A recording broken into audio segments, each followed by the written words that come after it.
Hi, today I've got a video for you on significant figures and rounding and what we do with significant figures. So to start with, I want you to go get a calculator and get ready to do a calculation. So go, hit pause. When you're back, we're going to do a calculation, looking at my notes here, and I want you to punch into the calculator 8.67 times 3.2. All right, so if you put that in your calculator, what you're going to get is 27.744. And that answer is absolutely true. That is what you would get. That's the correct mathematical answer for that. But in physics, we're not just doing abstract numbers. We're doing things that have physical meaning. And so we have to be more careful about that physical meaning. If I take this same thing and now put it into a physics context, let's say I'm doing 8.67 meters times 3.2 meters. You put that into your calculator, and what a surprise, you get 27.744. And what would the unit be? Well, I'm multiplying meters times meters, meter squared. So here is the answer that I would have just based on what my calculator gives me. Now, this isn't the answer that a physicist would want, that a scientist would want, because I don't know this answer to this many significant figures. That's a tenth, a hundredth, a thousandth of a square meter. That's awfully small. I don't know that answer to that precision. So what I do is I say, okay, I'm going to look back at my original numbers, and this has 2 sig figs, and this one has 3 sig figs. So I take the smallest number of significant figures, 2, and I round my answer down to those 2 significant figures.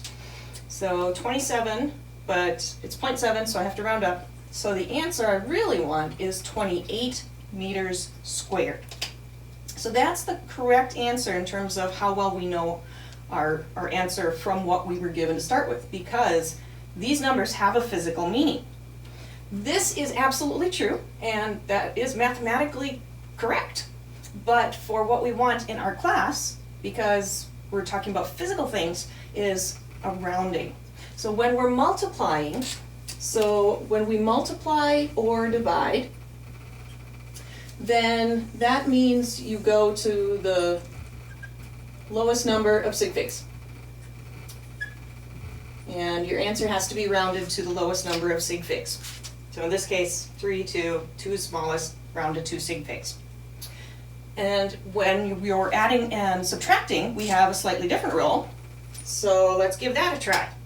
All right, so let's do 36.5 kilograms. So I got something that has a mass of 36.5 kilograms. I'm going to add to it something that's 8.0 kilograms. And I'm going to add something else that's 26.87 kilograms. So I'm adding up 3 masses. And what do I get? Again, plug it in your calculator, and you should get 71.37 kilograms. And if we weren't dealing with kilograms here, you would just say it's 71.37. But because we have something that's physical, we have to stop and say, okay, how do I round down to the correct number of significant figures? When we're adding and subtracting, so if you're adding and subtracting, what you do is you round to the smallest number of decimal places. Smallest number of decimal places. So how many decimal places do I have here? Well, this has 1 decimal place, this has 1, and this has 2. So the smallest number of decimal places is 1. I have to round this down to 1 decimal place. So my answer here is 71.4 kilograms. So there's just a quick reminder, hopefully, of some rounding and significant figures. Now in my class, I'm not too picky about significant figures, so I don't worry if, you should have had 2 and you gave me 3. What I don't want to see is if your calculator spits out 10.54639, I don't want to see all those digits. I do not want to see all those digits. We don't know that answer, whatever that answer is, to that precision. Typically for my class, if you round to 2 or 3 sig figs, I'll be happy.